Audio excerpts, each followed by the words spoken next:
Great.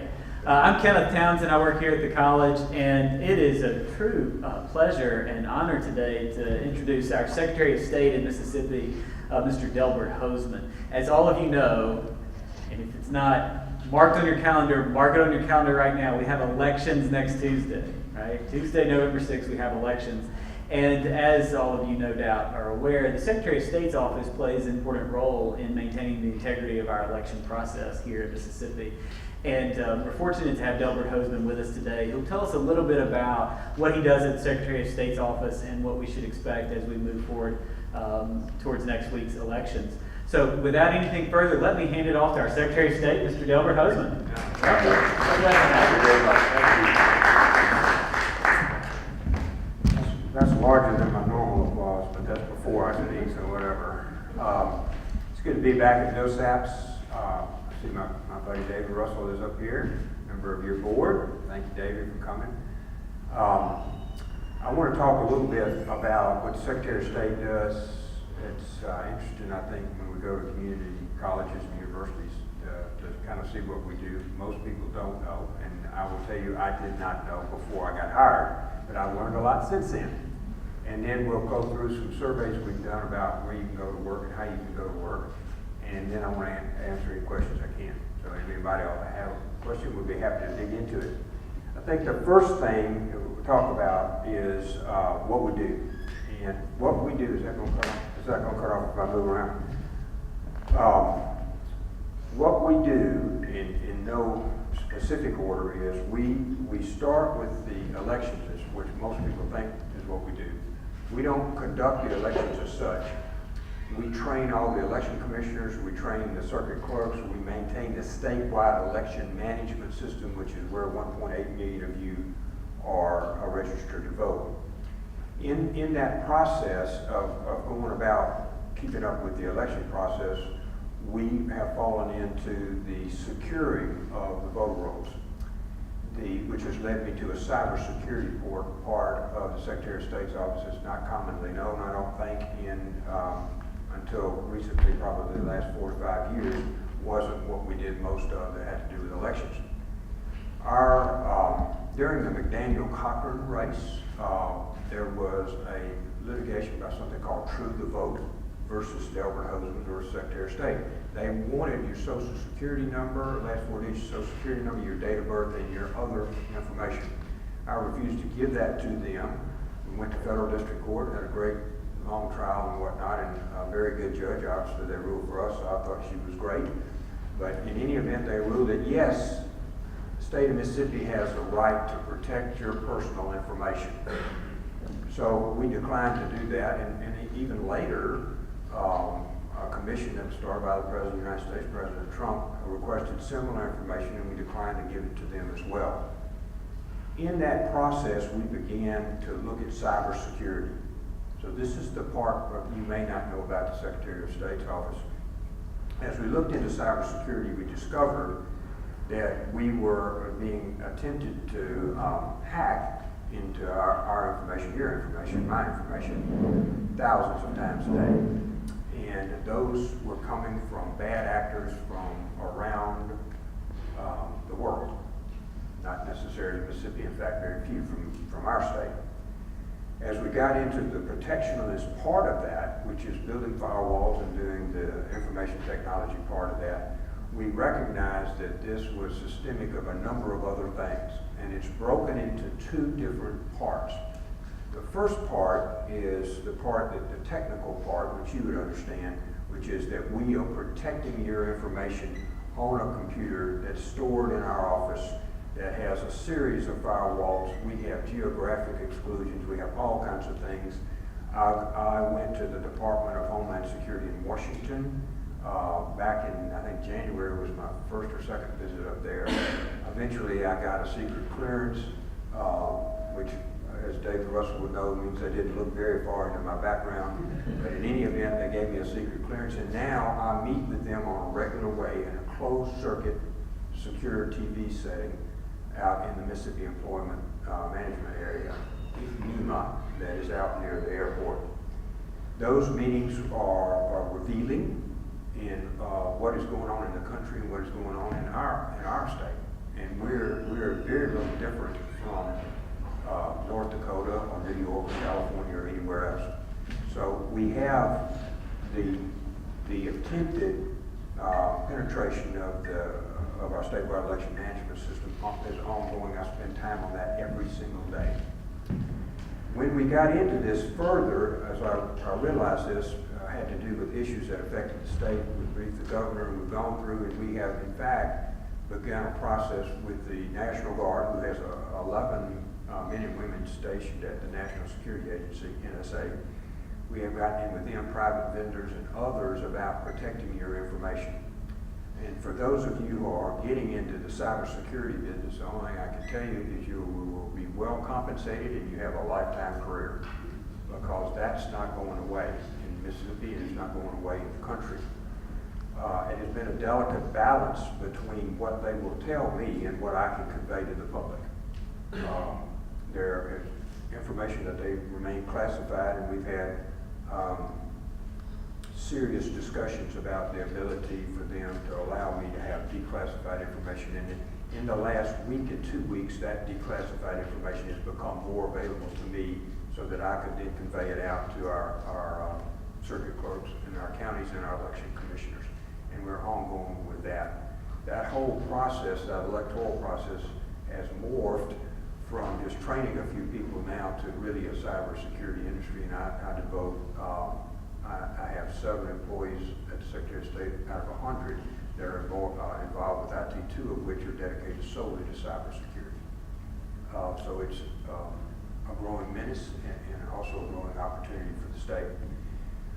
In addition to that, there are individuals who would go on Facebook and get you to believe that so-and-so did something, or have these unmitigated claims that go over Facebook, which is not filtered, and therefore has a minuscule reliability. The ones that are filtered, like members of the press here, that have certain standards that they have to meet, journalistic standards, have to meet those, is a different thing. In the course of elections, we also find, in addition to the digital part, which is who's going to get my ballot, nobody's going to get your ballot. All of our machines are not connected to the internet. They're tablets or they're paper in 7 counties. They're not going to get your ballot. What they get is your opinion. And that fight has been even a bigger one for us than the discussions that we have had over them penetrating and getting your financial information that would lead to your financial information. So we continually fight the fact to tell people, individual voters, to go on the website, look at what the candidates really stand for. Don't believe the things that come out. And I'm going to give you one example that I discovered, which was TENN_GOP. TENN_GOP. Now, you and I would think that's the Tennessee Republican Party. Well, it wasn't. It was the Russians. And they put out numerous emails and other Facebook posts under that designation in order to either dissuade people from casting a ballot, confuse the electorate, or to change your mind about who you're going to cast a ballot for. When they get individuals, or in our population, when they get into the part where they make people believe that their vote doesn't count, or it's too confusing, or these are too much of this, or he may be this, or she may be that, and you don't vote, that's when they win. That's when we lose the electorate. That's when we lose your ballot, when you don't cast it. That's the biggest risk we got right now in election security. Not that they're going to break in and take Simpson County's vote total or something. It is that they get you so mad at one or the other, or you believe something about one or the other, that you cast your ballot. Either don't cast it at all, or you cast it for the wrong person or somebody you hadn't made an intelligent decision about. That fight is ongoing, just daily, thousands and thousands of times a day. So I do that to promote all of y'all that may be interested in information technology and computers. It is a growing, burgeoning field. The second thing we do is encourage people to vote. So that left me 3 weeks ago today. We were in Kuwait with the members members of the 155th. Now, the 155th is an armored brigade of 3,200 Mississippians. Those 3,200 Mississippians went to Fort Bliss. I went out to Texas with them when they were in final training, shipped over to Kuwait, and now are stationed along the Iraqi border out, I'd say probably 100 miles out of Kuwait City, and there's nothing out there but desert and sand, and it was hot, 115 degrees, and heavy security. I'm going to go in a little bit into what the physical plant looked like, because I think it'd be interesting to you. But in any event, those 3,200 individuals are commanded by a political science teacher from Hernando, Mississippi, a high school teacher. And you go down their whole group. I sat in, because I had this secret clearance, they let me sit in on all the briefings with the generals and whatnot about where these men and women are and what they're doing on a daily basis. And it was eye-opening. The first trip I went to Afghanistan and Iraq and Kuwait and then back to Landstuhl, where the Wounded Warriors go. But this trip, again, showed me in the Middle East, our men and women are in 10 or 11 countries. Our guys and girls. I mean, the ones that were teaching your children, or the ones that was an insurance salesman, or all different kinds of job descriptions. Those individuals are now at war. And at this particular base, it's very sophisticated to get in, as you can imagine. They've mounted up probably about a 12-foot mound with all kinds of guards and all this other. And you have to wade through a bunch of things to even get it on the base. On the base is significant armored personnel carriers, tanks, and other weapons of war. And about probably 2,500, 3,000 of these Mississippians that are left. They're rotating out. You know, there may be 2,500 or 2,000 there at any one time, and 1,000 of them will be out in these various countries doing their work. There's one mess hall with about an 8-foot ceiling in it. You know, that's pretty big actually for the whole base. All of these men and women get up and run in the morning, like about 5, because it's so hot. You know, they're out moving around early. Never heard a word of complaint about anything while I was there. In these meetings, y'all, when we would sit there, it would be the first sergeants, the company commanders, and the majors and colonels, and they would each say where they are and what they were doing.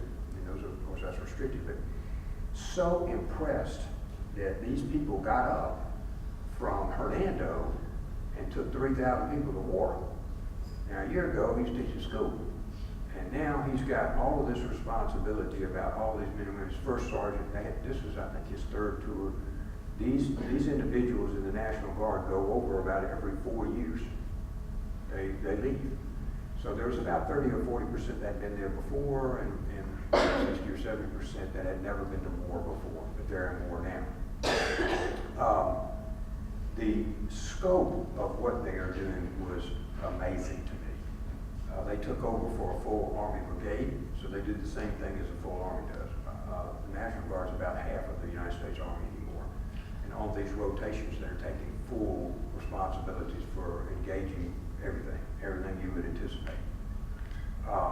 In about 3 weeks, the 184th will leave from Biloxi, and they will handle all of the logistics for the Middle East. And that is a National Guard unit that will take over for the 4-1. I went to that base, which is also a very secure base. You couldn't take a cell phone in or anything like that. And they shipped everything from apples to bullets. I mean, anything that goes through anything from Afghanistan over is logistically scheduled there. And our men and women from Mississippi will be running that for the United States. If you were there, you would have been energized by their demeanor, their professionalism. In Mississippi, we have done a survey, which we're going to get into now, and it portrays what these individuals are like that are in the Army. You would be very, very proud of them.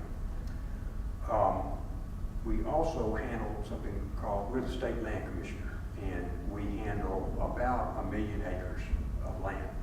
600,000 of those are what's called 16th section land. For those of you who aren't real estate lawyers, when Thomas Jefferson gave us the state, they divided it into townships, And there are 36 sections in a township. Each one is a mile square. And the middle one is a 16th section. And they reserve that for public education.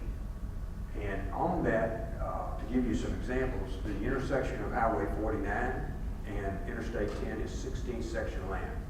All of those commercial buildings and malls and stuff you see out there are on 16th section land, and all the revenue goes to the Harrison County School District. So we manage everything from, with the school board's 400,000 acres of timber to probably catfish ponds and shopping malls. They're all on there. When I came, we were making about 500 million, I think, a year, 500 to 600 million a year. In my term, we will break $1 billion. Every penny of that goes to public schools in Mississippi. $1 billion over the last 12 years now. In addition to that, we have been given all of the filings for corporations, which is going to lead us to this. We weren't very up to date on how to get a corporation. When I first started practicing, you mailed it over there, and a couple of weeks later, if you got to know Mr. Bailey, who used to run it, I'd go over to Mr. Bailey and say, I really need that one, and he'd issue it, and you'd get it probably 3 or 4 weeks, maybe a month, you'd get your charter back. We now, fully automated, we take 770,000 documents a year. We take them all paperless, and you can form an LLC or a corporation in probably less than 2 minutes. Filing fees are $50 to do one. It's the lowest filing fees in the country, and your annual report is $0, which is also obviously the lowest filing fees in the country. Been real active in redoing all of the business laws in Mississippi, charity securities, LLCs, corporations, probate code, notary code. We've rewritten every law in Mississippi, and we have the best business laws in the country now. With the exception of Delaware, which has got a little bit better judicial history than we do, we are competitive on our business laws for anywhere. So when you start your business, you'll be able to do so quickly for $50, and you'll be able to know that you have a competitive business law system with any other state in the country. So in that division, we answer 65,000 phone calls a year at the Secretary of State's office. We answer 98% of them within 10 seconds with a live person who had you called. That report I get every Monday morning on how many we got and how many went over 10 seconds. That's good for a bank, maybe even good for a university. I don't know. I'll have to ask you, but it's good for anybody. I feel like if we don't answer the taxpayer's phone call, maybe we ought not be in business. That's who we work for. So that is not universally shared by other departments of the state. So I'll leave it at that. So when we got there, we got all the emails from all of these businesses that we regulate. We regulate securities, charities. I have a staff. We've got a huge Ponzi scheme going on now. The gentleman was just sentenced to 19 and a half years, I think, just 2 days ago.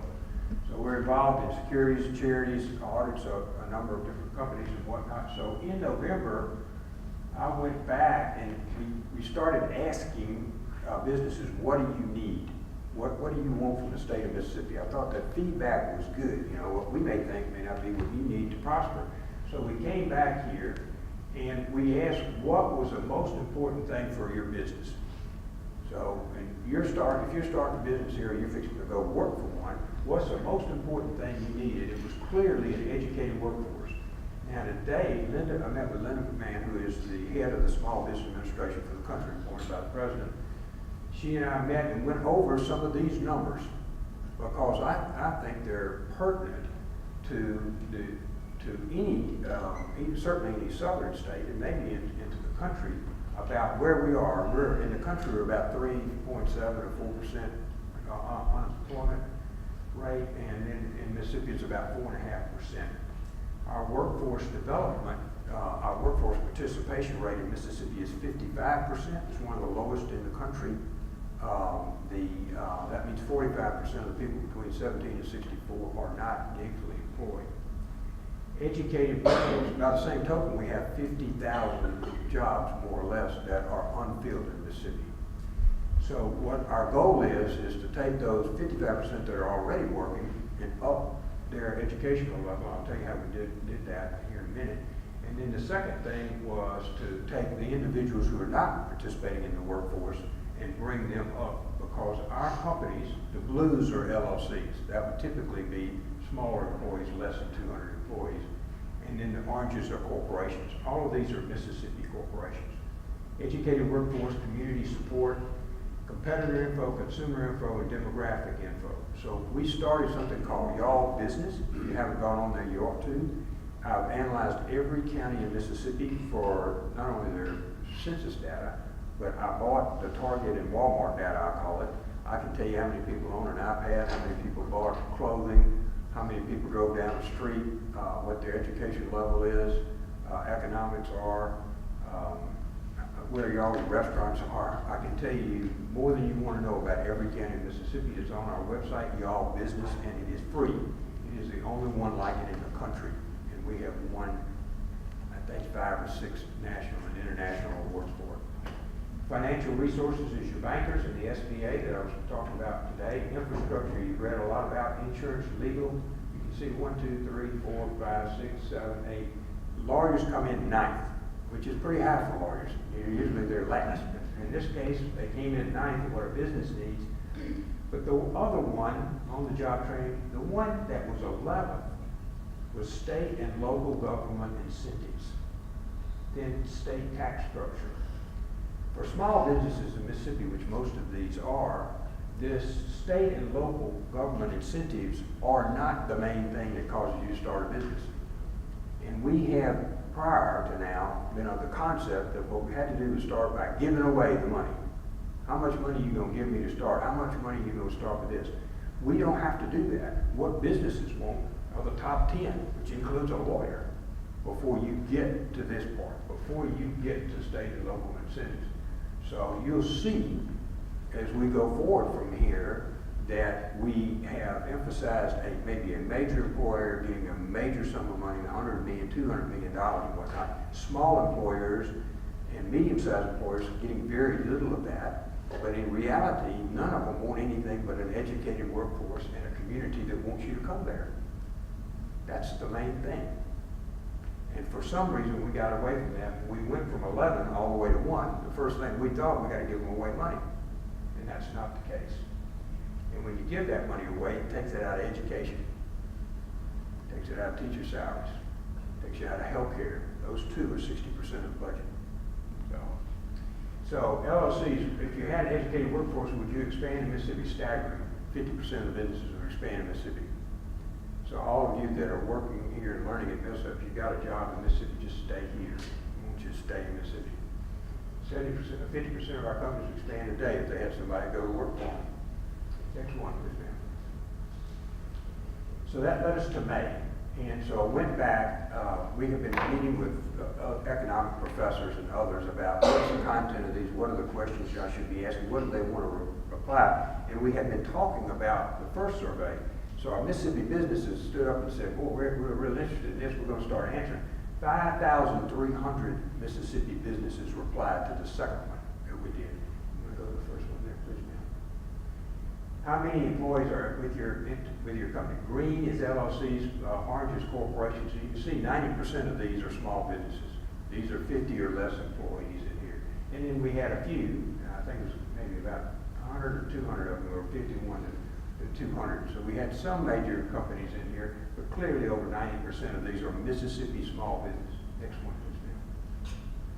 What qualities are most important in an educated workforce?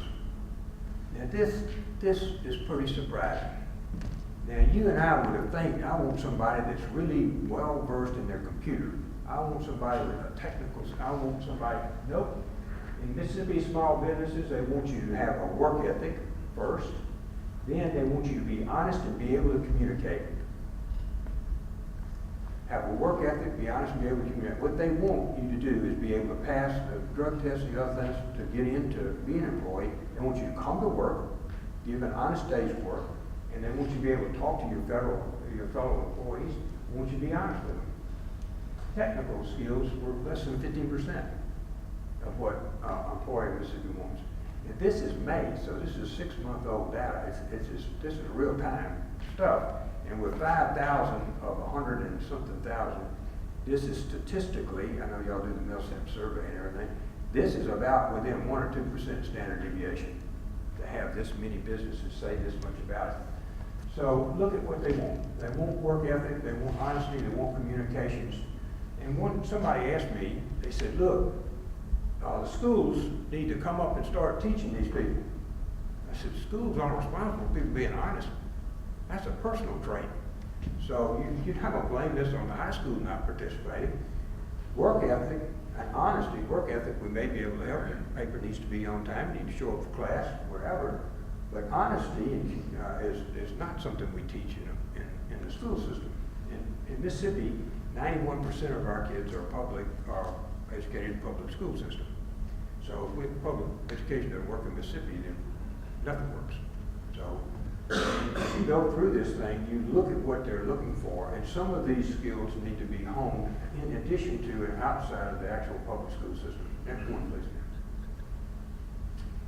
We asked them to pick the top 2. In which area could community and economic development entities most help your business? And it was really almost level across the road. Startup, networking, marketing programs, recruitment, financing. They really small businesses really wanted all of them. They wanted all of those particular things. And you see your local community development organizations, economic development organizations doing most of these. You know, a little continuing education, they'll have programs like Rankin County's real good about that. They'll have programs where they get everybody together from one side or another. They have some email websites that do marketing for them, and they'll have events to do the networking. And they want some help on startups. But it was really across the board, pretty evenly on each one of those. Next one, please. How do you believe Mississippi businesses can best retain an educated workforce? Well, as you would anticipate, reasonable wages is the first. Employment opportunities was the second. People want to go where there's more than one job available to them. So if they get really good at a skill set, and then they have a competitor who'll say they'll pay them $2 more, $4 more an hour, or whatever, they want to have that upward mobility in here. So the employment opportunities at reasonable wages, as you can see, are over 20% each of what these companies wanted to do. Great public schools, a key factor. We just talked about that. Without good public schools, the other part doesn't occur. And what is happening, and you'll see this in the last slide, is how we are preparing our young men and women like you and others to go into the workforce. Cultural, healthcare, very important that we have healthcare, access to healthcare, public infrastructure. There's been a bunch of more discussion about it recently, and the legislature addressed it to the tune of about $200 million a year. That wasn't the most important thing for Mississippi business to retain the workforce. Next one, please. How is your business connecting with the schools and the community colleges? This one's disappointing. We have mentoring, intervening opportunities, hiring students, drafting, donating resources, training teachers, all very, very small. What will happen going forward is this will flip. This where businesses are not connecting with schools is changing, and I will tell you how we're doing some of that now. Because we have 4% unemployment in Mississippi, we're fully employed, we have 50,000 jobs. So businesses are starting to realize that they have to go reach into the public school system to get their next operator, their next driver, their next workforce person, their next person to run the robot, really is in the 11th and 12th grade. And I have realized it as well, and we have started these programs. Lowndes County asked me up after this survey came out, called HANDS. And the HANDS programs is where the community colleges, the workforce, this was Katie McCrary, was her name, who runs a construction company there. The workforce and the technical schools get together on curriculum. And they actually, in the future, community colleges will be embedded in high schools around Mississippi. This trend has started, and if I have anything to do with it, it's going to move along faster. For example, in Gulfport, one of the high schools has built a new school down there. It's really nice. And has great facility. Ran into a young man who said, where are you going at 10 o'clock in the morning? He said, well, I'm going out to the community college. I said, really, that's great. Yeah, I'm taking classes as a senior out there. He said, I graduate the same day from high school to community college. That is not going to be foreign very much longer, because anybody that looks out for more than just this year or getting elected this year realizes that you're going to have more than a 12-year education in order to hold a significant job that will be financially rewarding for you and your family. So we're looking at a 13th and 14th year. And the way to look at that is to make it as inexpensively as we can and put it where it's as available as you can. So you can't wait until somebody goes across the stage and says, here's your high school diploma, what are you going to do? That's too late. So what we're doing and what you're seeing me do in various counties here, and also our community colleges starting to recognize that, we get about 22 to 25% of our kids actually get a college degree. So y'all are special. About another 5 to 10% will get a junior college degree, but 70% of our workforce will not have a full collegiate degree.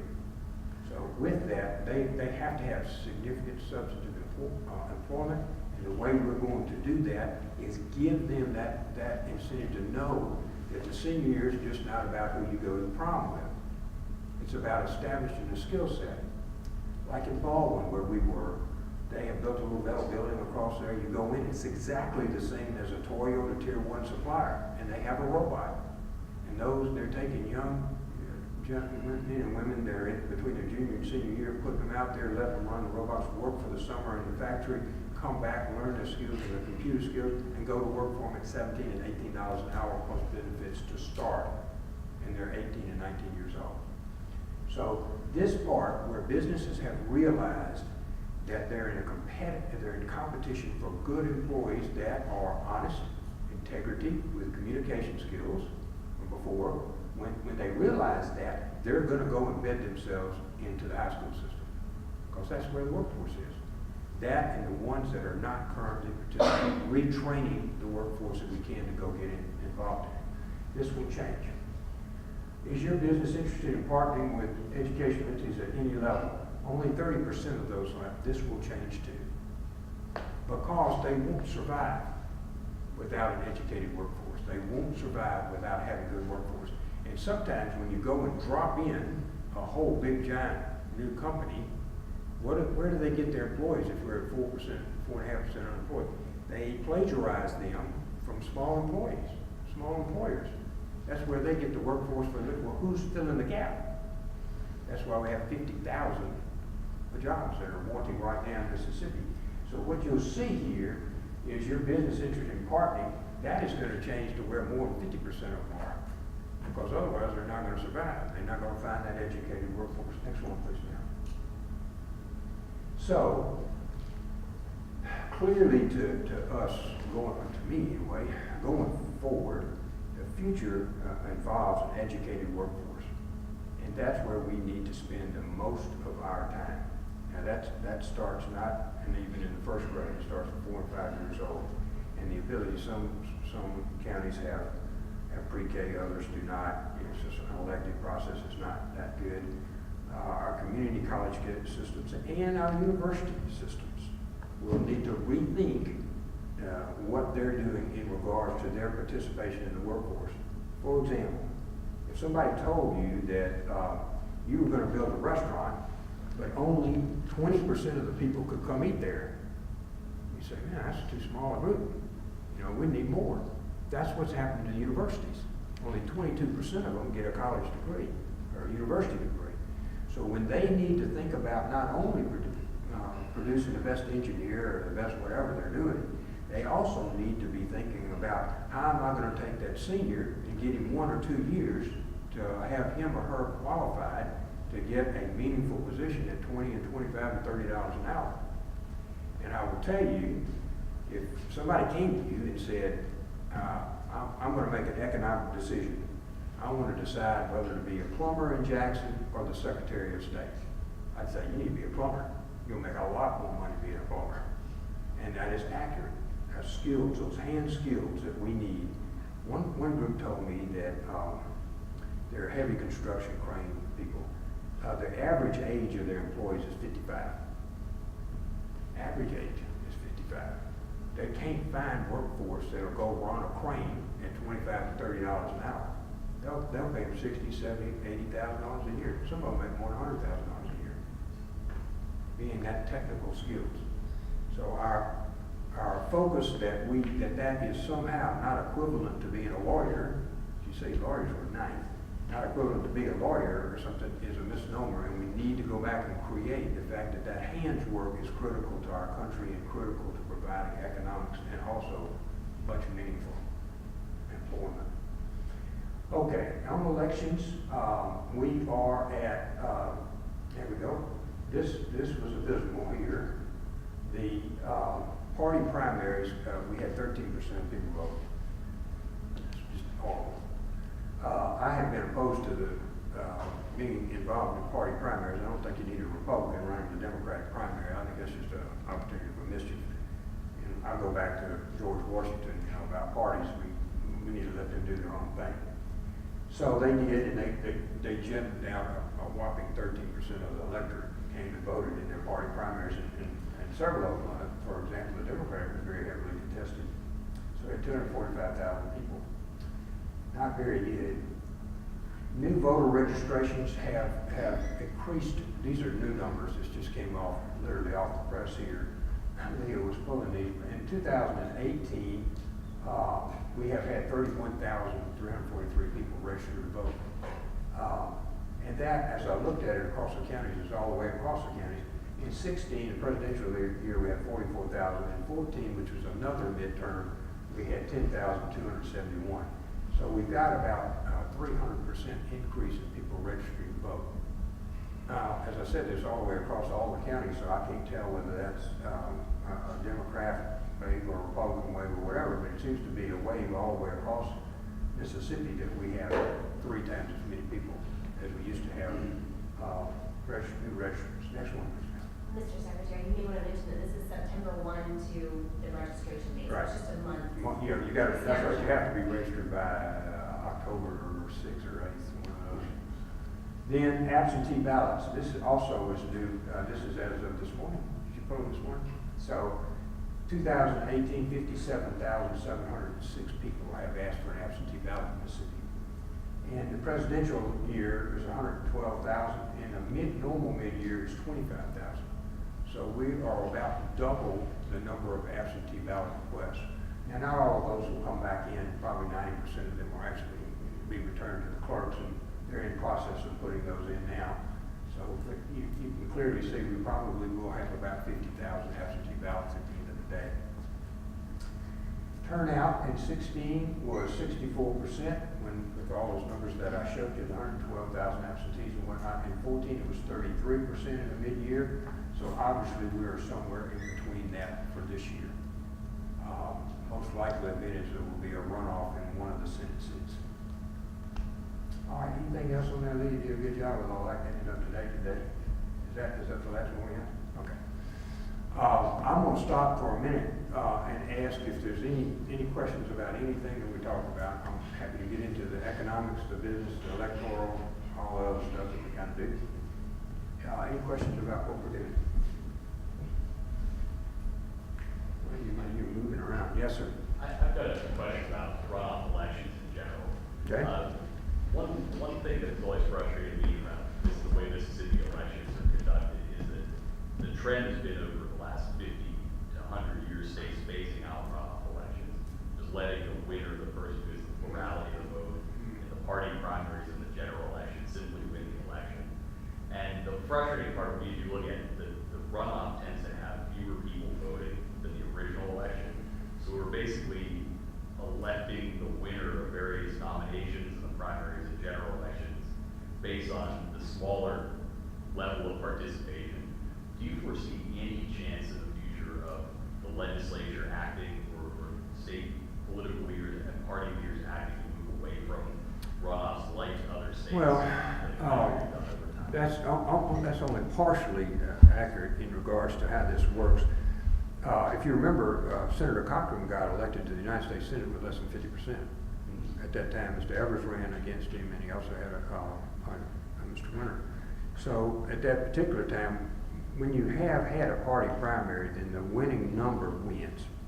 Where we have this year, and you're accurate about it, is we have what the Louisiana group calls a jungle primary, which is no designation because it's filling only the part of the term that was expired by Senator Cochran's resignation. So it's just for 2 years that we're having this election. So therefore, the legislature has said, all right, we're not having any parties. They also said no parties for judges.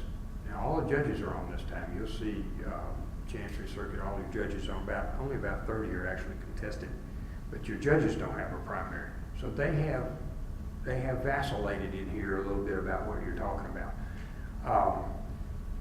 There was some worry, I think, among the legislature if you had 10 good candidates, you could have somebody win with 11% of the vote. You know, 1 9 and the rest of them 10. So they wanted to have, I guess, a winnowing out process, which will occur this time. Most likely, then only the top 2 will be in the runoff. And you're right again about there being a lesser turnout. But the legislature, I think, felt like it would be more representative person elected if, in fact, they narrowed it down to 2 selections after the first one. I don't see that changing. What has changed is a lot of the things that we've done, and obviously voter ID was one of them, but I rewrote all the voting code already. And there were a number of different things that were considered that were not done. Early voting, other than for 65 disabled and whatnot, was discarded by the legislature. The same-day registration was a non-starter really at the legislature.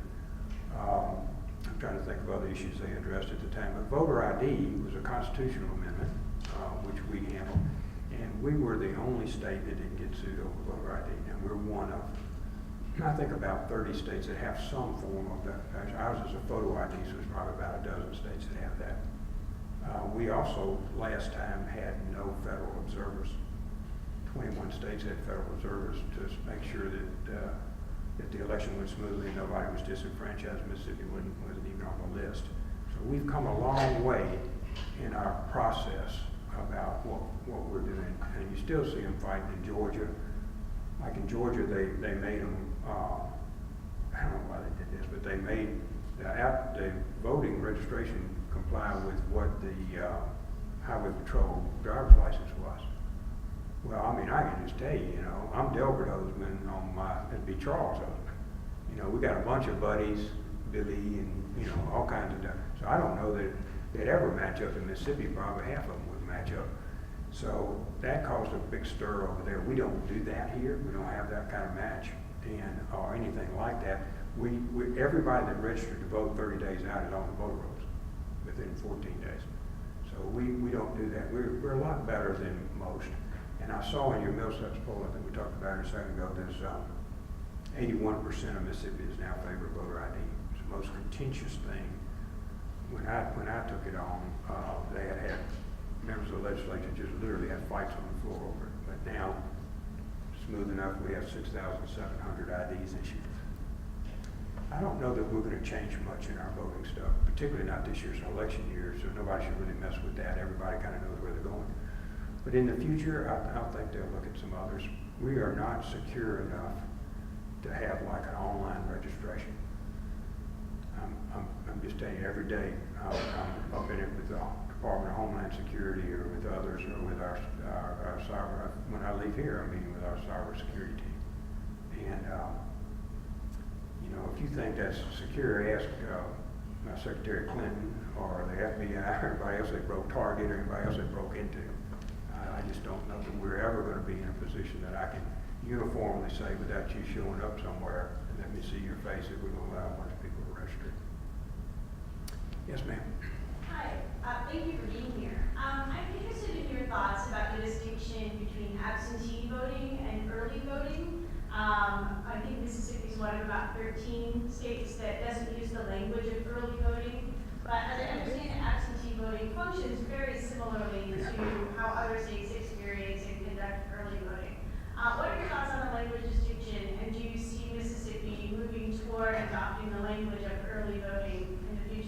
Yeah, we have a blurred one. You're exactly right about that. We allow for votes to be cast, not to use any name for it.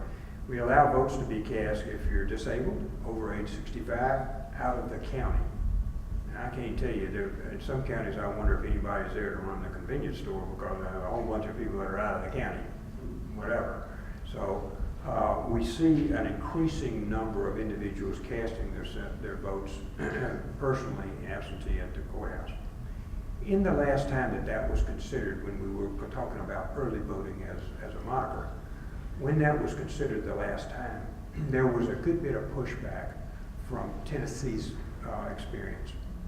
Tennessee went whole hog into that, and they allowed for voting precincts at just about anywhere. You went to Kroger, you could vote there. You went to church, you could vote there. You went to a convenience store, wherever they could set up, man, we were going to let people all in. Real problems with security problems. Same thing happened to Ohio with same-day registration. They had people driving from one spot to the other, voting, and then they disappeared. So the legislature was very cognizant of Tennessee's problems when it rejected the moniker of early voting. I prefer to discuss no excuse voting, which is where you don't have to be disabled or limp up in here or tell me that you're going to be out of the county when you're really not. You know, why am I supposed to make you lie to me about what you're doing? So it seems to me that we would be better off looking at it, and we have proposed in the past a structure that would allow for this no excuse voting to be done between the third week and the first week before the election. Now, I will tell you, during the recent one with President Trump and Secretary Clinton, we had people calling the office all the time who had absentee voted who said, I want to change my ballot. You know, well, that's fine, you can go change it. You know, you go to your precinct and say that we have a list on every precinct of everybody that voted absentee. Tell them you don't want that absentee. They pull it out of there, tear it up, put void, and you can vote on the machine. If we do no excuse voting, it will be on machines and there's no look back. So if you vote 3 weeks out and you find out something scurrilous or find out something you didn't want to do about one candidate or another, you won't be able to change your ballot.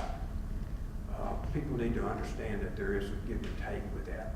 But given that, I think with the communications that we have now, it's time to start looking, not this year, we don't need to mess with election law in election year. But after that, I think this no excuse process would be entertained if it were done in the circuit clerks with an ID. We proposed that, I think, 3 years ago, and it didn't fly. Yes, sir. The legislature approved the creation of the state lottery over the past session. How do you foresee that impacting revenues in the state? Do you have any areas that you think money can be used in? I did, and it wasn't. So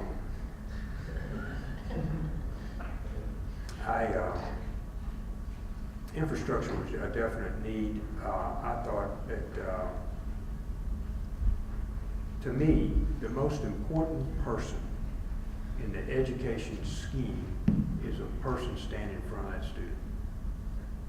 That's what I think. And I thought that we should have used some of those funds for education. I made that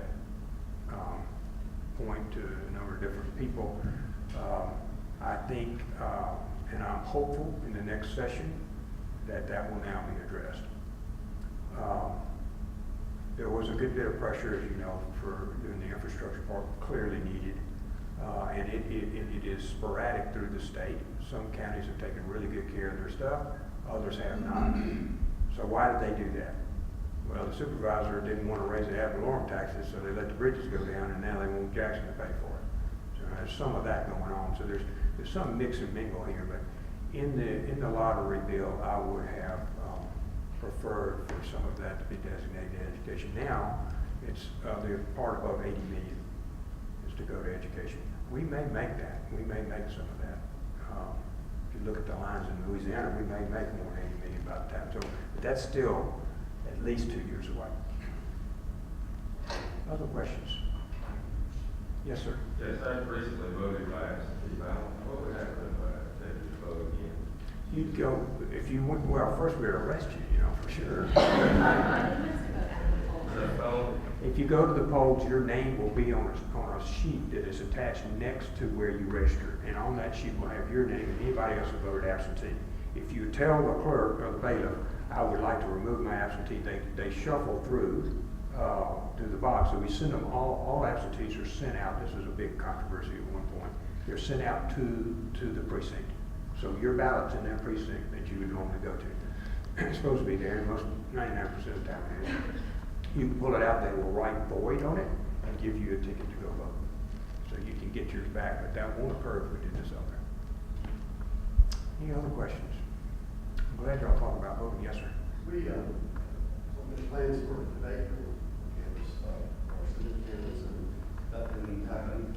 There's a runoff, anything you can do to encourage, the candidates to make this number, how do you think it would drive, participation and interest in the election? Yeah, I think it's healthy to do that. You know, so whoever the top two are, I'm gonna encourage them to do that. They both, all three of them, I think, have voiced their opinion. And each of them is articulate in a different kind of manner. I was listening to them all at the MEC thing, hobnob they had down at the Coliseum. All very persuasive and knowledgeable. I think it would be very healthy to do that. The topics still are going to revolve around education, healthcare, infrastructure, the things that you would see here. But their particular opinions on it are important, I think, to the electorate. I like a couple of reasons. One, I think that solidifies their positions, and it's harder for them to back up later, and I've got them on tape, so to speak. Then the second thing is it gives us an informed electorate, and the third thing is it encourage people to go out and vote, which we're legislature has given us some money, and we're on radio, TV, and all over, and then I'm out personally to, how many schools did we sign up? 300? We signed up 300 schools in Mississippi on promote the vote. And a bunch of them have had elections already. And they got the same ballot. And now they're writing articles about where they want the community to be. And they do artwork and also written words. They'll all be at the Capitol in February, and we'll give the winners their awards, but they're quite good. But we have pushed really, really hard for them to participate in the process of basic civics lesson. But the other thing I asked at every one of those meetings I went to, ask who your mama who she's going to vote for. Ask your daddy who he's voting for. And make them explain that to you. Thinking that, in my mind, most of the direction of the country comes from the kitchen table. And so if I can get my kids to start talking to moms and dads, I'll get them to start voting one way or another, but I'll just give them to the polls. And I told them, don't let them put their feet under the kitchen table on election night unless they tell you they voted. So I'm hopeful that this 300 schools is systemically rising the requirement to vote. And I also remind them, voting is a right, but it's also an obligation. And it's an obligation to 3,200 Mississippians who left their job, left their family, and their families get sick, their kids get sick, the car doesn't start, and the washing machine breaks. They're all in the Middle East. They're not here to do that. And they're gone a whole year. So your right to vote is critical. Your obligation is to your neighbor. So you ought to fulfill your right and fulfill your obligation, both of them. So we're hopeful that message about going to Kuwait and about the men and women over there will motivate these people to cast a ballot. It's great to come visit with y'all. Please stay. Don't forget to vote. Make sure you cast your ballot on Tuesday. And all of you who are from outside of Mississippi, you need to move here as fast as you can. We need you. Thank y'all for having me.